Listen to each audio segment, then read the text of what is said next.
ইয়ে it's my birthday. হ্যাঁ, আমার বার্থডেটা আমার কাছে সব সময় স্পেশাল। আমার জন্মদিন নিয়ে আমি প্রতিটা বছর ভীষণ এক্সাইটেড থাকি। আমার মতো খুব কম মানুষকেই দেখবে যে নিজের জন্মদিন নিয়ে এতটা এক্সাইটেড থাকে। বিয়ের পর আমার শ্বশুরবাড়িতে এটা আমার সেকেন্ড জন্মদিন। সকালের আশীর্বাদ পর্ব তো হয়ে গেছে, এখন সন্ধেবেলা হবে cake cutting. Happy birthday to you. Happy birthday, dear. Happy birthday, ঘন্টুরাম। আর প্রত্যেকটা বছর কেক কাটার পরে কনফিউশন আমি আগে কাকে কেক খাওয়াবো। তো যাই হোক, মাকে দিয়েই শুরু করলাম। মার মাম্মাম তো সেই সকাল থেকে অনেক রান্না বান্না করে গেছে। এখন কেক কাটার পর সবাইকে আমি কেক খাচ্ছি। মা, মাম্মাম, বাবি, ও ভাই, সোনাই, সবাইকে আমি কেক খাইয়ে দিলাম আর সবাই আমাকেও কেক খাইয়ে দিল। আচ্ছা বলো তো, নিজের জন্মদিন নিয়ে এক্সাইটেড থাকাটা কি ভুল?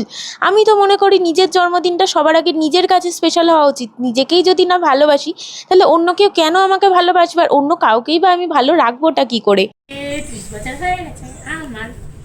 মজা।